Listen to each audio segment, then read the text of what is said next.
Hello, everyone. Welcome to our very first webinar created specifically for educators. We've been doing research, looking at Kotlin courses, conducting interviews with fellow educators to make this content relevant to you. So thank you all so much for coming. My name is Ksenia, and I'm Kotlin Marketing Manager for Education.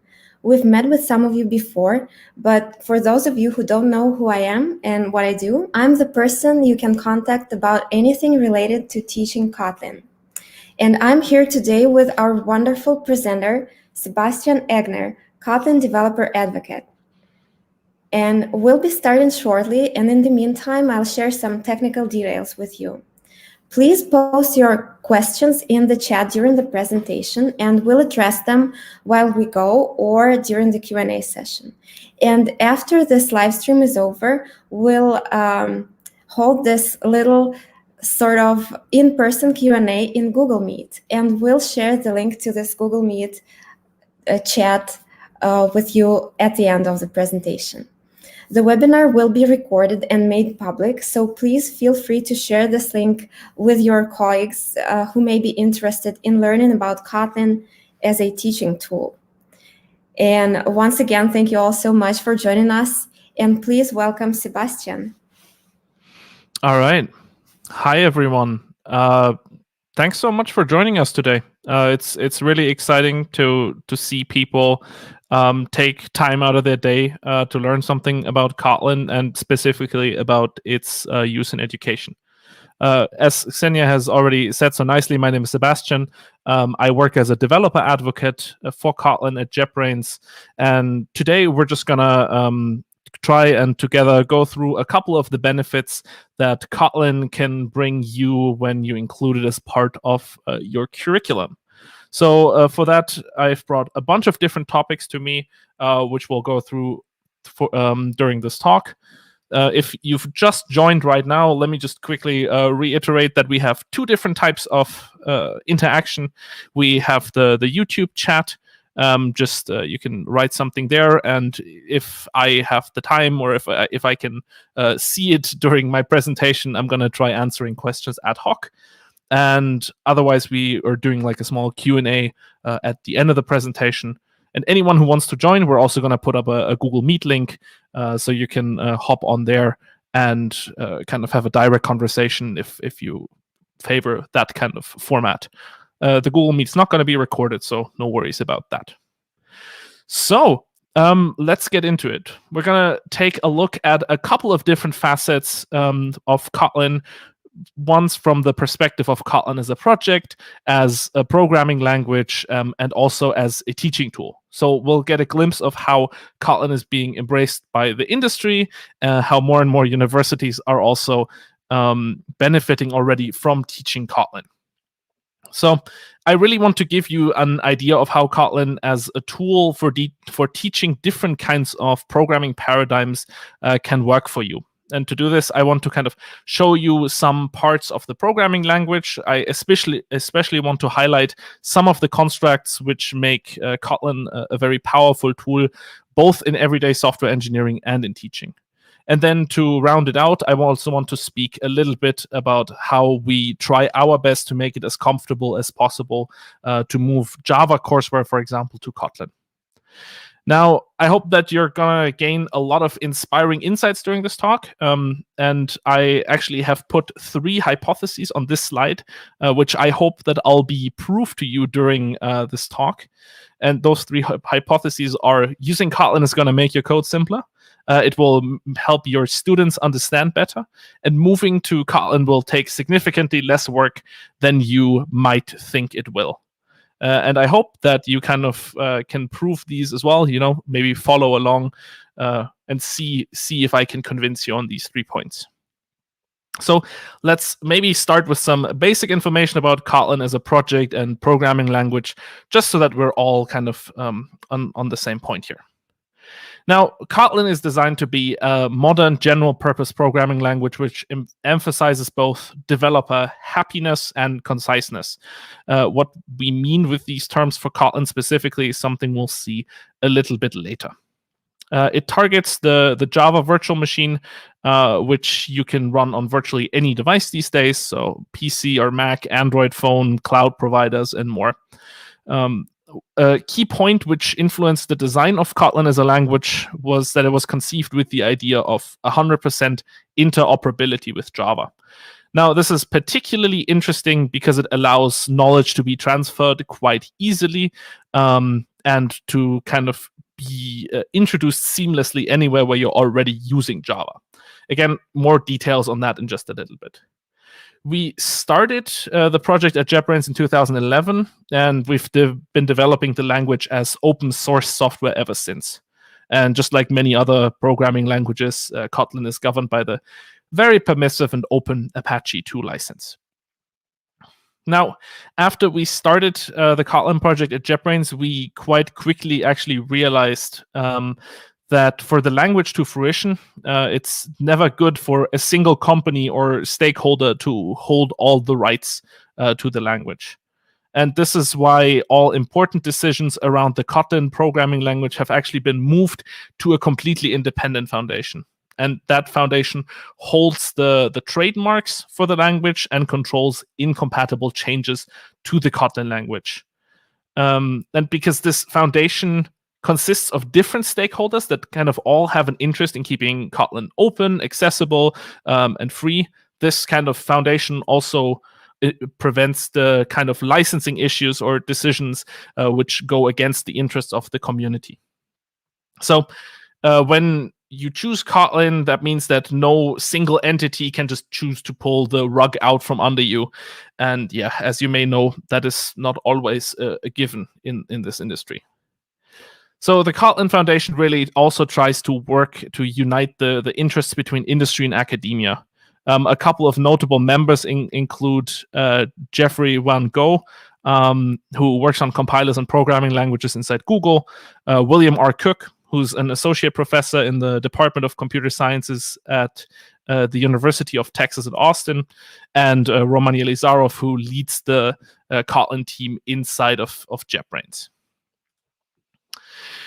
Now, since its initial conception, both the industry and academia have really taken a liking to Kotlin, and the language really continues to evolve to meet the demands of important sectors. We're especially delighted to see Kotlin being adopted in some of the most impactful parts of today's IT industry, including mobile development, server-side, and cloud development. And the companies that are adopting Kotlin aren't some kind of small fishes either. They're global players in various sectors. We're going to have a couple of logos on the next slide for that as well. Now, this includes, but yeah, to spoil it a little bit, this includes technology companies, it includes banks, automotive industry. Many of them have already kind of embraced Kotlin as a means to deliver better software. And yeah, even in fields that are kind of trending right now, Kotlin continues to increase its adoption, for example, to share code between different platform implementations. There are efforts around machine learning and data science with Kotlin, which are also increasing.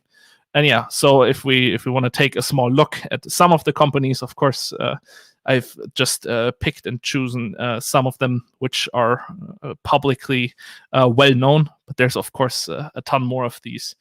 You kind of get an idea that this is not just a small time thing. Now, one thing that can, of course, not be left out when talking about the popularity of Kotlin as a modern programming language is Android.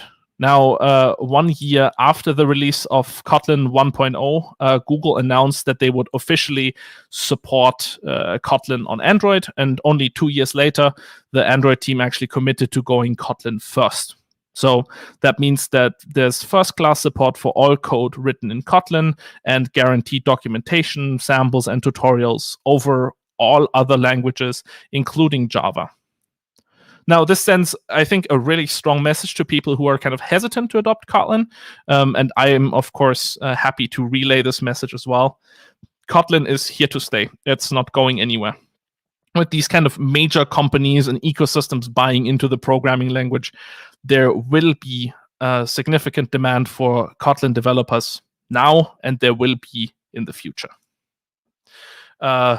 Mike Clearon, one of the Google directors of the Android platform, described Kotlin very nicely as a language that's brilliantly designed and mature with outstanding IDE support. And Chet Hase, who is the chief Android advocate at Google, also notes that the majority of professional Android developers already use Kotlin, and that, well, writing your projects in Kotlin means less code to type, test, and maintain. And Google actually leads very nicely by example in this sector as well. Google itself has over 60 applications written in Kotlin themselves. And well, with this kind of coverage, it's really safe to say that pretty much all Android devices run some amount of Kotlin code these days. And according to the measurements we make at JetBrains, we have even more cold, hard numbers to back up this kind of enthusiastic growth of the language. In 2017 to 2018, we had approximately 1 million developers already who edited Kotlin code within a 12-month time frame. And in 2019 to 2020, that number has actually increased almost sixfold, with 5.8 million users that were working on Kotlin code in this time period. If you look at other independent statistics or surveys, they paint a very similar picture. For the last 3 years, Kotlin has consistently ranked in the top 5 most loved languages in Stack Overflow's annual developer survey, and GitHub has ranked Kotlin as one of the top 5 fastest growing languages in their GitHub State of the Octoverse surveys. With the industry embracing Kotlin like this, it was also really delightful for us to see universities all across the globe already adopt Kotlin in their curriculum. As of now, we know of over 100 universities that already teach Kotlin. And of course, with webinars like these and enthusiastic people like you watching, we of course hope to see that number continue to climb. And these aren't just any universities either. In fact, 22 of the top 100 ranked universities in the Times Higher Education rankings in 2020 already include Kotlin in their courses in one form or another. We've added a couple of logos to this slide, which you might recognize. And we are, of course, grateful to each and every educator who has already chosen Kotlin for their courses, whether it's teaching mobile development, algorithms, data structures, or even intro to programming. And I hope that if we're successful today and with these webinars, we'll soon add even more dots to the map we just saw. Yeah, so as I said, we have a couple of different segments, and I think this is particularly interesting. It shows that Kotlin is not just a one-trick pony. There's really a bunch of different sectors, and we hope to see all of them grow in the next in the future. So at this point, we've gotten through the kind of generic part of introducing how awesome and well-loved Kotlin is. I hope you're all now super motivated to actually kind of dive in, gain a deeper understanding of what makes Kotlin as a programming language tick and what makes it a good fit for teaching. And right after that, we're also going to look at some actual Kotlin code and discuss what we know about how it can help your students succeed. So let's quickly recite the basic characteristics of Kotlin as a programming language. It's just like other modern programming languages, combining the best of imperative, object-oriented, and functional paradigms. So yeah, it's general purpose, multi-paradigm. One of its core goals is to express exactly what you mean without getting bogged down by language machinery, which is what we call conciseness. And as I've alluded to before, it's 100% interoperable with Java.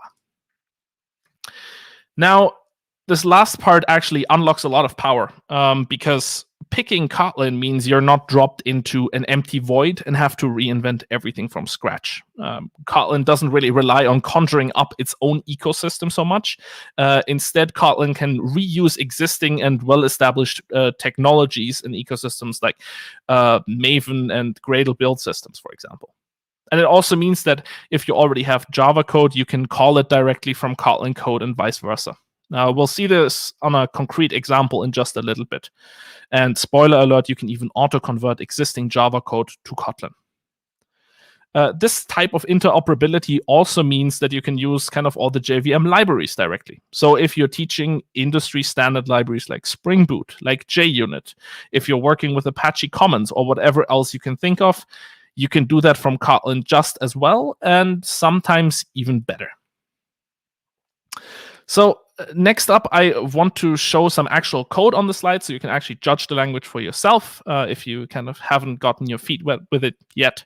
And I would really like to invite you to be kind of critical of this code and try to maybe even see it through your students' eyes. Because we think that kind of Kotlin code can really help students stay in the flow and engaged, that the conciseness of the language can really help students focus on what matters, that we should enable everyone to write using modern patterns and code styles, and that the programming language used should kind of follow some maxims to really maximize your ability to understand and express yourself. And namely, I've put 4 of them here on the slides. That common tasks should be easy to do, that boilerplate code should be minimized, that typical sources of errors should be avoided, and that mistakes should be caught as early as possible. Now, those were a lot of kind of conditions or things that I think that where Kotlin is going to help you and your students. So as we go through some code snippets, I would kind of like all of you to be the judge yourself and see whether you agree with me or maybe disagree with me. And we're also happy to discuss those points afterwards, of course. So let's start out very simple and kind of only look at the imperative side of Kotlin. Because as the educator Alexei Mitsyuk of the Moscow Higher School of Economics has put it so nicely, with Kotlin, you are actually able to teach imperative programming even for the very beginners without having to rely on any kind of object-oriented machinery. So let's start with a Hello World program, which looks like this. You can see it in the top left corner. For now, I kind of really want to draw your attention not on what is actually there, but actually to what is absent. So when you introduce code like this, you don't have to tell your students, okay, ignore the class definition for now, ignore the public static void for now, ignore the array of args for now, ignore the system out namespace for now. You probably get where I'm going with this. Instead, with Kotlin, we really get to kind of focus on what matters, right? Students obtain kind of the first few building blocks of the language. They are introduced to the main function as the concept of an entry point. They learn about the print line function as a function that can output something, and that's it. Concise, no overcomplication, no boilerplate.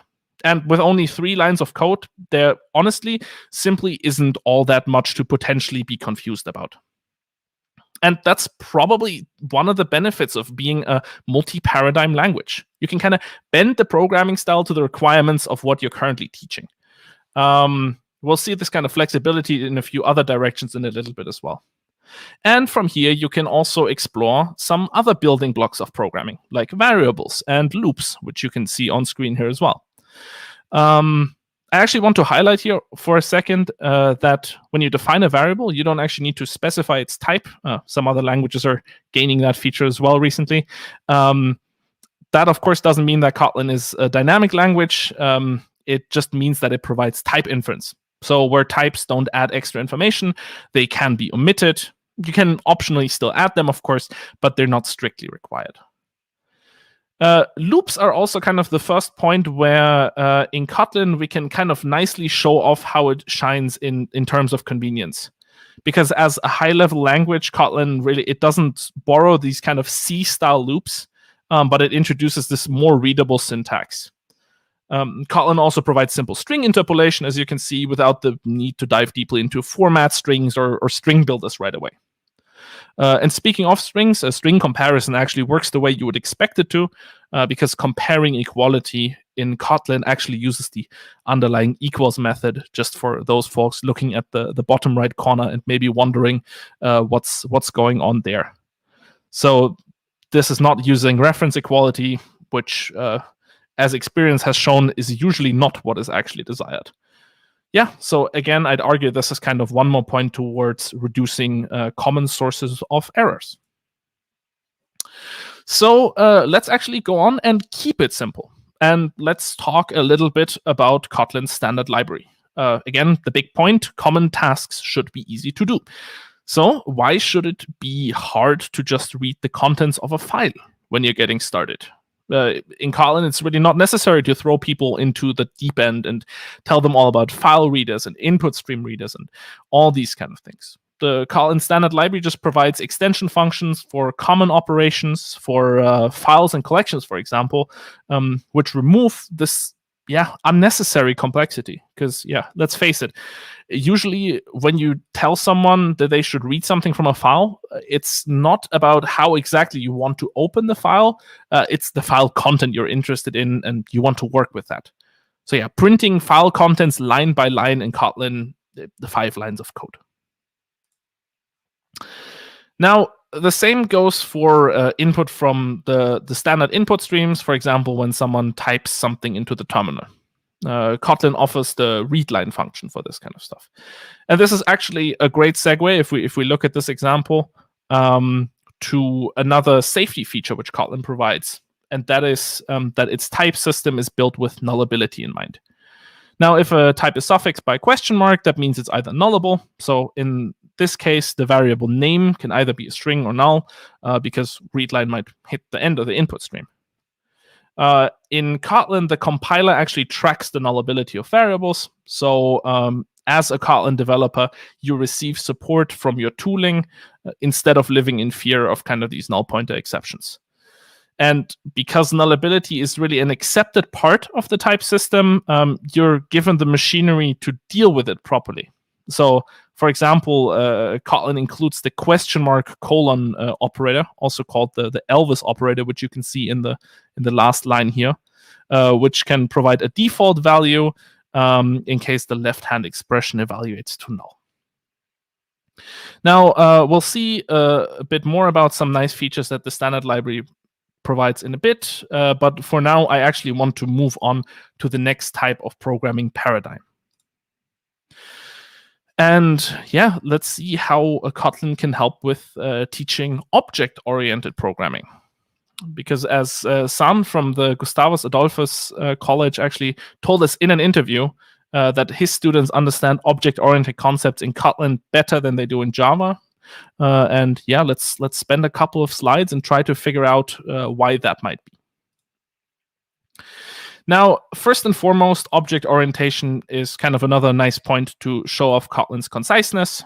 Classes that contain both methods and attributes can be expressed in Kotlin with very little typing, but without actually losing any valuable information. So, for example, the primary constructor, which also defines the class attributes, follows directly after the class name. This also kind of helps make the connection between defining a class and instantiating an object. Well, parameters are arranged just like in a function invocation or a function definition. And Kotlin auto-generates getters for public properties and setters for properties which are marked to be variable. In this example, that will be passengers, for example. And these getters and setters can, of course, be also overwritten, but for the basic case, this type of complexity, once again, doesn't need to be introduced. Now, like some other object-oriented programming languages, Kotlin also has the concept of polymorphism and composition. However, Kotlin's language design kind of improves a little bit upon other contenders. For example, Kotlin doesn't have the concept of static methods in a class. Instead, it has the concept of a companion object. Or, for example, the fact that the override modifier is an actual language keyword and not just an annotation, which makes things a little bit nicer. And this is one of the fun things which I like to tell people when they ask me about the big drawback of teaching Kotlin.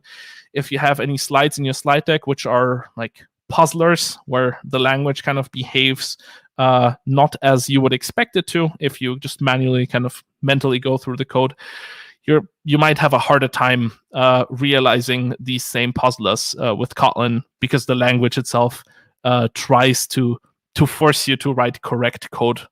So that might be one of the big drawbacks with a small wink behind it. Now, I actually hope that you would agree that all the code we've seen so far is very concise. It's really boiled down to the absolute minimum without unnecessarily repeating ourselves at any point.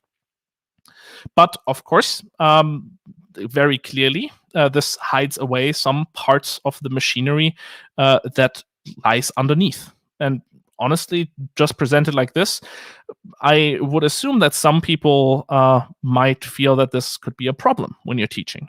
Too much magic, too much stuff abstracted away. And there are situations where I would actually agree. Because in learning and teaching, verbosity can definitely have a time and a place. And that's why I want to quickly take some time to show you that Kotlin's flexibility means that it isn't restricted to this concise coding style either. We've already seen that type inference, for example, is optional. You can always explicitly specify types, but it actually goes further than that as well. So let's look at an example that kind of shows the difference of what a class definition could look like when you want to show off the machinery inside object-oriented programming, and then kind of gradually show how we arrive at the compact code, which any software developer would probably prefer once they have an understanding of what happens behind the scenes. So for this, let's look at a Java class which defines a car. I think this is a wonderful example because it really shows that verbosity can have a time and place. So this car class has a make, a number of tires, and a number of seats. I hope you can read that on the stream.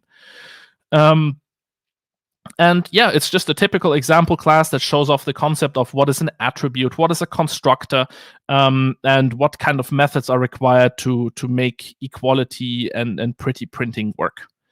So this is probably something that maybe in one form or another you also have in your slide deck. And yeah, on the right-hand side, you can see the same class in kind of a verbose style Kotlin. Not idiomatic Kotlin, but valid Kotlin. And you can kind of recognize the same patterns here.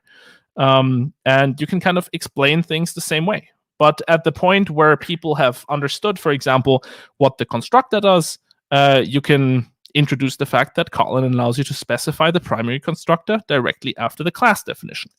And your code shrinks a little bit. And from there, your students have maybe understood that a toString method creates a text representation of their object, and that an equals method checks whether all the properties of a given object are equivalent to another, and you can move on, and you can kind of introduce the concept of data classes. And yeah, you may have seen those before. Those classes, which are marked with the data keyword, abstract away all this routine code. It's the kind of code that most developers would resort to auto-generating these days anyways. Yeah, so constructor equals hashcode toString copy, all these kind of things. And of course, as we've seen before, getters and setters as well. It's still nice not having to deal with this kind of auto-generated code, and having this as a language feature, as always, is a nice bonus that helps long-term understandability and maintainability as well. Also, less code just really means less places to make mistakes and really allowing you to focus on the things that matter to you. So now that we actually already had some Java and Kotlin code next to each other, we might as well talk a little bit about interoperability. I've claimed beforehand that Kotlin was 100% Java interoperable, and we really kind of stand by this claim. So let's look at an example Kotlin class implementation and a Java unit test, which kind of would belong to it. Now, notice how in the Kotlin class, which you can see in the top, we can work with Java's big integer class as if it was just any other Kotlin object. There's no kind of adapters. There's no other weirdness. Likewise, when we look at the unit test, which is written in Java, we can instantiate the Kotlin object, the Kotlin engine, just like we would any other Java object. And to spice it up a little more, in this slide, I actually also snuck in a concept which isn't present in Java as far as I know, and that is that we can pass default arguments to Kotlin class constructors. In this case, we're passing big integer 0. But still, we can instantiate this class from Java without having to worry about this.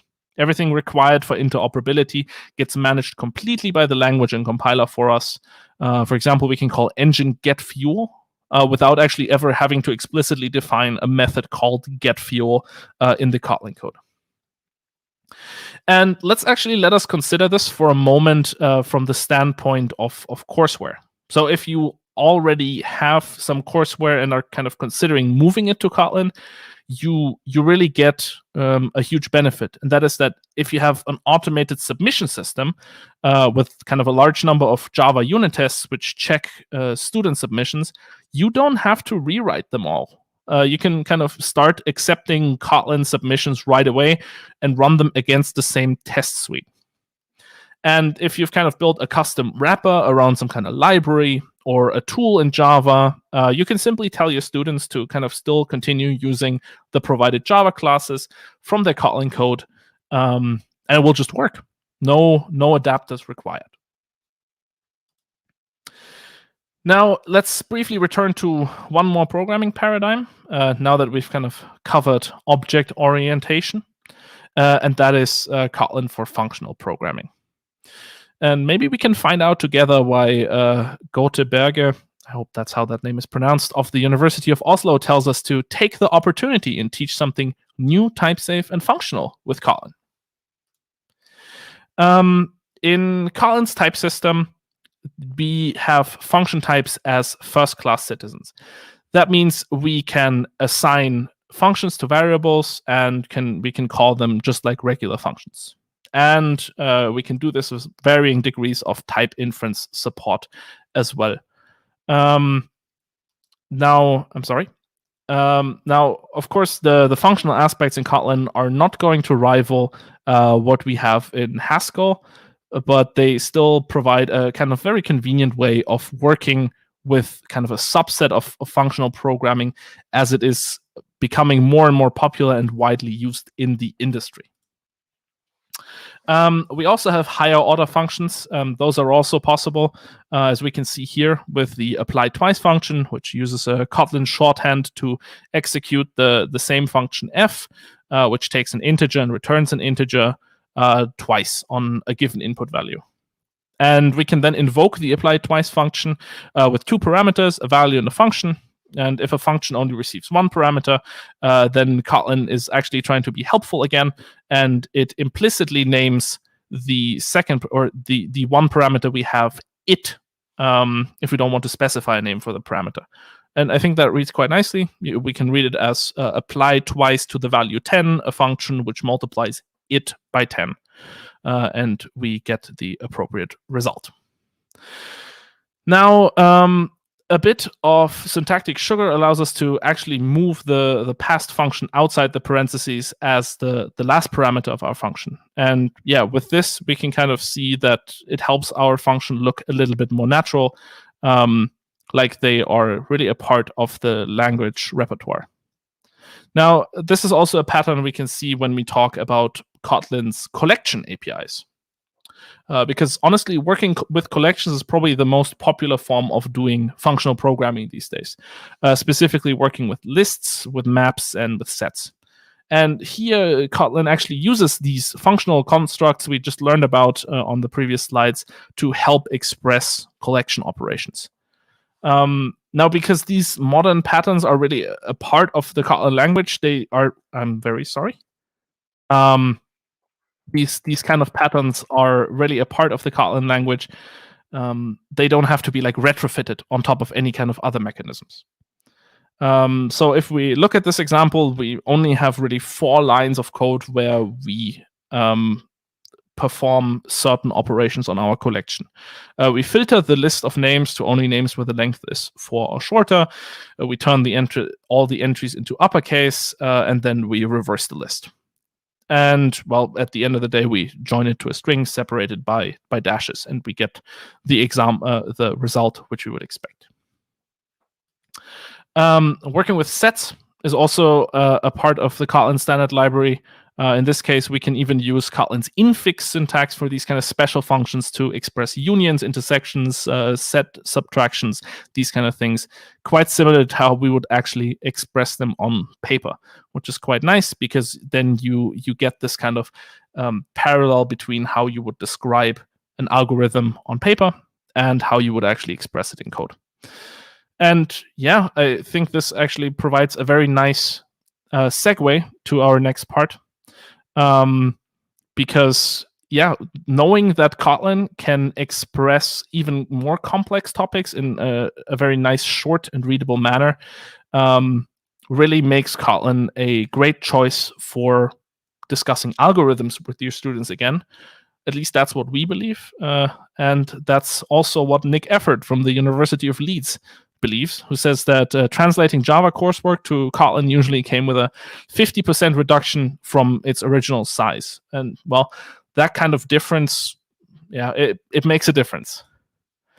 So because when your code becomes shorter without losing any of the expressiveness, that means that your reference implementations for an algorithm are going to be more closely aligned with any pseudocode that your students are going to find in textbooks, for example. And you'll find that when you don't actually have to repeat yourself all the time or fight with language mechanisms, then you can even fit more complex algorithms on a single slide. There are a bunch of Kotlin features which we actually haven't touched upon yet, like local functions, extension functions, operator overloading, which can help you kind of be even more concise in this regard. Those I would implore you to actually have a look at yourself. But let's look at some more slides with a little bit of code. This is a super simple example for what an algorithm slide could look like. So here we are looking at an implementation for in-order tree traversal. This example really kind of puts together some of the benefits we've already briefly poked at beforehand. So we have nullability, we have default parameter values, we have higher order functions, and they all really kind of come together quite nicely to describe a fully working implementation of a tree with an in-order iteration function all on one slide. We instantiate the tree down here by defining its nodes, and then we call a higher order function called inOrder, which then recursively traverses the the node's left child, then the child itself, and then the right child. And yeah, the whole algorithm in this case is just 3 lines of code, and the call side is 1 line of code, and we still get the result which we would expect. We can also briefly take the time to maybe have a look at a second example, depth first search on a graph. In this case, we have taken a more formal description taken from a textbook and mapped it onto Kotlin code. Once again, when we did this, we found it quite straightforward, and we would hope that you and your students would feel the same way. So it doesn't matter if you're trying to explain a search algorithm, or you want to build a tree, or elaborate on how you can combine different algorithms. Kotlin kind of gives you this way to express your ideas quite elegantly without getting into the way. Now, before we kind of wrap up this whole overview about Kotlin education, I want to reiterate some points which might be relevant to you if you're considering adopting Kotlin in any of your courses. So let me highlight once again that choosing Kotlin means that you still get all the benefits of a modern JVM language with minimal migration work. The 100% interoperability means that your unit tests written in Java just keep working. You can keep them around for automated testing. Your students can start submitting Kotlin code, which is tested by those Java unit tests, no problem. If you have a Java-based graphics library, a networking library, or something else which you rely on in your curriculum, or you've written some simplified wrappers for them yourself, that stuff will just keep working, and your students will be able to use them from Kotlin code without any kind of hiccups. And also, if your submission or grading systems work with Gradle or Maven, they'll just keep working the same way for submitting Kotlin code. So in short, you really get all the benefits of a programming language, embracing modern paradigms, running on the JVM, but with minimal migration work. But programming, of course, also goes beyond the language. Real-world software engineering always also includes the tools that surround the programmer. There's quite a benefit here as well, because we at JetBrains actually have tools at our core. We really take pride in building the best IDEs, the best integrated development environments that we can. And for Kotlin, that is no different. So our IDE for the JVM, called IntelliJ IDEA, I hope that if you are here, you have heard of that already. It really helps in all steps of programming with Kotlin. And in itself, its community edition is actually also Apache 2 licensed. Because of this, it was actually also possible to use it as the base for Android Studio. So there'll be a lot of similarities if you look at those two products. IntelliJ IDEA really comes with a bunch of features that support developers, regardless of whether they're really just getting started or already have a couple of years of experience under their belt. You get improvement suggestions, you get warnings, quick fixes, really a lot of things that help you kind of stay in the flow and not get stuck. We actually, when we were speaking with students, we actually heard a bunch of them saying that they really highly value the support that's provided by a good IDE, because it's like having a tutor that can kind of point out some common mistakes or even suggest how to rewrite code in a better way. Of course, you also have industry-grade refactoring tools at your fingertips, these kind of things. If you want to kind of work with more complex code or go more in the direction of applied software engineering, you can show students workflows which kind of include the same tool support as when they will work in real industry projects. And yeah, all of that is kind of still packaged under a permissive open source license. Of course, support for writing code is only half the story as well.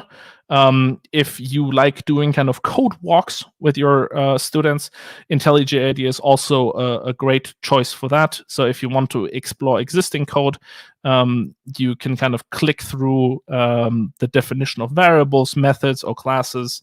If you look at an interface or a base class, you kind of get these nice little hints which allow you to explore all implementations. And this really helps people who haven't worked with bigger code bases before kind of get an understanding of how typical projects are laid out and kind of internalize this kind of knowledge as well. And of course, you can run and debug your programs with a single click as well. Step through code, evaluate expressions while the program is paused, set breakpoints, all these kind of things that you would expect from a debugger. And if you have the influence and you're not doing it yet, I would very much recommend teaching students how to use a debugger. I'm pretty sure they are going to love you for it a couple of years down the road. Yeah. Teaching with IntelliJ IDEA and teaching Kotlin specifically really means that your students kind of get to experience the same tools that millions of other professionals already use to really tackle complexity and solve problems. So yeah, we might be slightly biased, but we think that's kind of a benefit as well. As a little cherry on top, which I alluded to beforehand already, is that IntelliJ IDEA also includes an automatic converter from Java to Kotlin. As I said before, you don't have to convert all your existing code to Kotlin right away, but we try to make it as easy as possible to do so anyway. So when you have a Java class, you can turn it into a Kotlin class by selecting a single menu item, and the IDE will translate your code. Now, that doesn't work perfectly all the time, and it might not spit out perfectly idiomatic Kotlin code, but it actually gives you a great starting point at least, and a complete solution at best. And you might actually find that this is also quite a helpful tool to explore how constructs that you are familiar with map to Kotlin code, because you can take a reference implementation that is written in Java and turn it into Kotlin code automatically, and kind of see what the converter makes of it. So yeah, all in all, you can rest assured that both you and your students won't be without tooling and infrastructure support for Kotlin. That's kind of the JetBrains guarantee. So I know that this was a lot of content, and we've done really everything from kind of getting a broad overview to dive very deeply into some of the technical parts of Kotlin. And we've even seen a little bit around the toolings which surround it. I hope that you found some of these topics maybe a bit intriguing, maybe inspiring. And hopefully you've kind of seen how these parts of Kotlin work together to remove roadblocks and tackle the points that I've mentioned at the very beginning. So let's wrap this talk up by looking a little bit further and have some closing thoughts, kind of recapping what we've seen today. And then we'll round it out with some materials if you'd like to dive into Kotlin yourself. So given the nature of the talk, we've really focused on some core mechanics, what makes Kotlin tick, especially in education, of course. But there's a lot more to explore around the language with a ton of exciting stuff also in the ecosystem that surrounds it. So as a language that actually supports multi-platform targets, you can also run Kotlin not just on the JVM, but on native code as well, for example, to target iOS devices and on JavaScript, so you can kind of explore building web front-end applications with Kotlin as well. Kotlin also brings support for coroutines and kind of pioneers the concept of structured concurrency, allowing you to express code that is concurrent in an easier to understand manner, and really providing you the machinery to run millions of concurrent tasks at the same time without strong hardware requirements. And we also see people leveraging Kotlin's language mechanisms to build type-safe domain-specific languages, so-called DSLs, which reuse the capabilities that you have or that you're given by the Kotlin compiler. And honestly, there's a boatload of more things. But the great thing with all of this kind of stuff is that you don't have to choose any of them, but you can always choose them if you want to go further, or if you and your students want to explore in a different direction still. Now, no matter how it goes, Kotlin is obviously not going to be the only language that your students will learn. But Kotlin, we believe, also makes it quite easy for your students to move on to other languages down the line. For example, when they specialize or they want to work in a different field. For example, take students who want to pursue iOS development. You'll find a lot of recurring themes in Swift, which had first been introduced in Kotlin. If you want to move to a dynamically typed language, which is popular in some sectors like Python or JavaScript, it's going to be easier coming from a statically typed language like Kotlin. So it's not going to be that hard because your students will already kind of have internalized typing discipline, which might come in handy in those situations as well. And even if you're working with students that already know Java, you might actually still benefit from introducing Kotlin in your course, because, well, the Kotlin won't be their first or last language that the students will get in touch with. But if we're honest, neither will Java. So Kotlin could be a nice soft introduction to how another language operates, while you can still kind of keep the knowledge that your students have gained around the JVM ecosystem. You can kind of keep that around, and you still leverage the kind of benefits we've seen over the last 24 slides. A lot of Kotlin developers, originally actually converted from Java. So this wouldn't be an unlikely story for your students either, and that path is already well set out for them. All right, so it's finally time to recap the major points that we have seen today.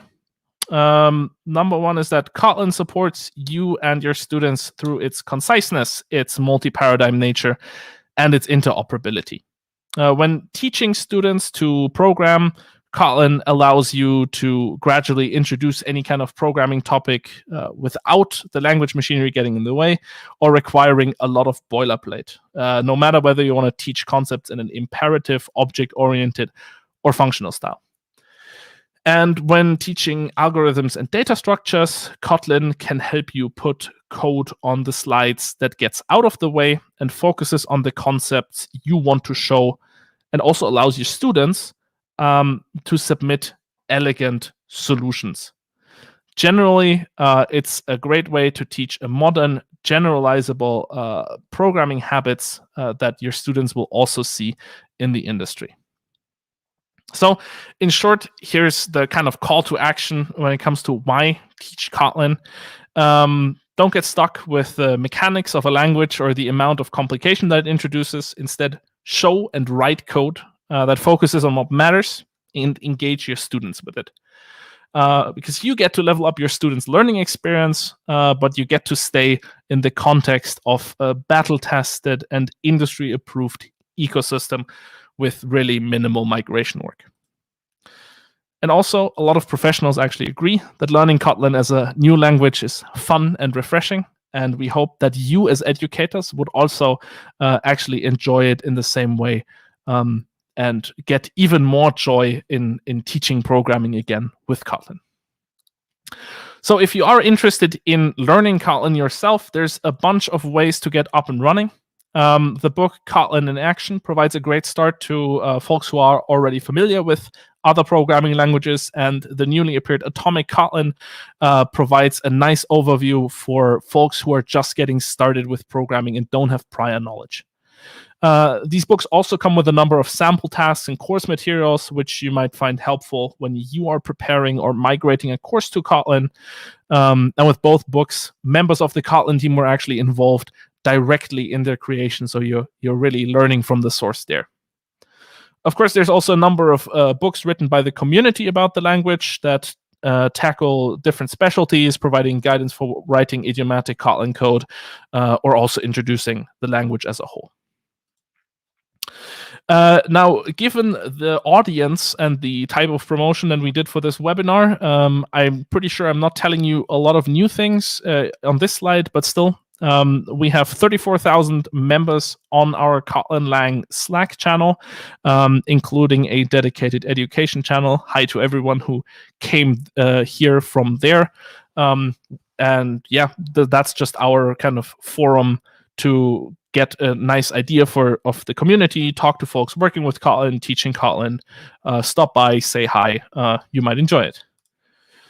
And apart from that, of course, we have a wonderful landing page specifically tailored towards educators on our website, kotlinlang.org. If you click on the little teach button, or you go to kotlinlang.org/education. So that's all from my side. Now it's your turn, first of all, to ask questions. I'm not sure if we have any in the chat. Otherwise, we're going to tackle those later. I really hope that I was able to kind of pique your interest in Kotlin a bit, and maybe you'll join one of these colleagues which are going to kind of play us out, like, for example, Carolee from the University of Pannonia, who notes both the happiness and the productivity of his students, or Scott from the Johns Hopkins University, who notes the ease of pickup of the language and the love that his students have developed for the language. Or Marius from the Norwegian University of Science and Technology, who came up with really a better call to action than I ever have. Go for it. You will love it. Yeah, all that's left for me to say is thank you for your attention. And we have the Google Meet link on here. You can join that, and we'll be there shortly. Apart from that, yeah, welcome back, Xenia. Yeah, thanks so much, Seb. That was a really great presentation. I don't think we have any questions in the chat, but if anyone has anything to discuss with us, we are really excited to meet you in Google Meet now. Yeah, so both of us will be there, and we're more than happy to answer any kind of questions. And now I guess we're just gonna do a little bit of filler talk, so that people can either find the link in the chat. I hope that we already posted the link in the chat. Just a second.